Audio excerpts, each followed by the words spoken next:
chose, donc c'est bien, ça me met à l'aise. C'est cool. Ouais, c'est pas très bien chanté du tout. Voilà, ça commence. Il y a quelques mois, j'ai eu la chance de partir en voyage aux Philippines. Voilà, donc j'ai choisi de laisser un petit peu toutes mes habitudes à la porte de l'aéroport Charles de Gaulle pour partir avec des yeux un peu en ébullition face à toutes les découvertes que j'allais pouvoir faire. Mon voyage est un peu exceptionnel, on va dire, c'est-à-dire que je ne suis pas partie avec mon sac à dos, tout ça, tout seul. On est parti en famille, mais je dis bien toute la famille, quoi. Toute la semaine-là, on est tous partis. C'était sympa, donc on est parti à 12. Voilà, on transporte tout le monde. Et autant dire que c'était un peu le baptême de l'air de mes parents, ils n'avaient jamais pris l'avion, jamais de leur vie. Donc on a bien commencé un voyage de 23 heures, c'est bien, ils n'ont pas peur.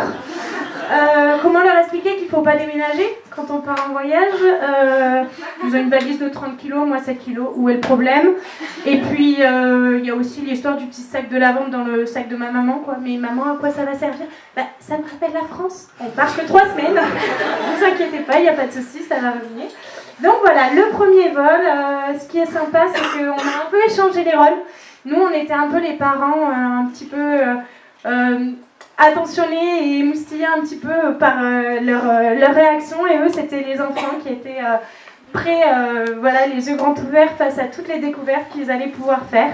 Arrivé là-bas, on a été logés par des locaux pendant 3 semaines. Donc, on a vraiment vécu dans le local, donc au nord de Manille, voilà, à Batangas. Voilà, donc le voyage a commencé là quand on a rencontré Tita Bella et toute sa jolie famille et qui nous ont présenté un peu les Philippines à leurs yeux et qui a fait de ce voyage un voyage exceptionnel. Donc on a dû s'adapter, s'adapter, par exemple se lever très tôt le matin, donc avec le soleil, se coucher très tôt le soir avec le soleil, prendre des douches froides, bon avec 36 degrés dehors, vous allez me dire c'est pas très dur, donc ça va. Manger 7 fois par jour et surtout du riz 7 fois par jour, ça c'est compliqué. Et à la fin on en a marre. Voilà, donc comment parler de cette famille assez formidable qui nous a accueillis, peut-être en racontant quelques anecdotes. Le matin au petit-déj, c'était du riz et de l'adobo, donc de la viande à sauce locale. Bon, au cas où, ils avaient prévu le coup, on avait du Nutella, du café et du pain de mie. Au cas où. Pour pas qu'on soit trop changé de la France, mais on n'y a pas trop touché, je vous rassure. Au niveau des paysages, les Philippines, ce qui est complètement ouf, on va dire, c'est que toutes les photos que tu prends, elles sont canon, quoi. J'ai beau être une photographe hyper médiocre, j'ai réussi à faire rêver un peu tous mes amis en France qui étaient mais c'est ouf ton voyage, truc de dingue. J'ai juste fait une photo. Bon, les paysages vous donnent envie, on va voir si la nourriture locale vous donne envie. Ça s'appelle le balut. Le balut, c'est vraiment le plat de fête, c'est quelque chose qu'ils adorent là-bas aux Philippines. Vous voulez vraiment savoir ce que c'est? C'est un fœtus de canton, voilà. Donc il y a des mois, donc il y a 3 semaines, 4 semaines, 5 semaines, plus c'est vieux, plus il y a des os et plus c'est dur à mordre. Voilà, c'est sympa.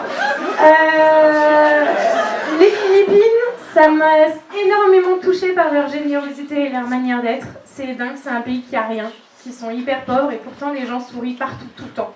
T'as envie de dire, mais arrêtez de sourire, stop, ça suffit. Et ça, moi, c'est vraiment ce qui m'a beaucoup touchée.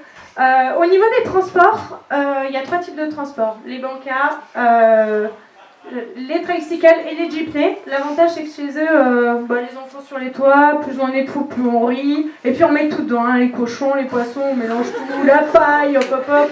On y va tous ensemble. Voilà, c'est assez sympa, on a bien rigolé. Ce que je vous ai pas dit, c'est qu'on y était pour le mariage de mon frère, en fait, aux Philippines.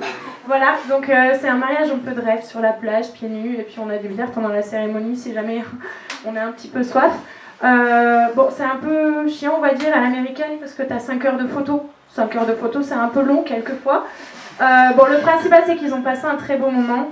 Dans chaque voyage, il y a des petites merdouilles, quoi. Ça arrive à tout le monde. Nous, notre merdouille, elle s'appelait Daisy. Voyager à 12 à l'arrache, c'est un peu compliqué, donc on avait pris une guide pour 4 jours.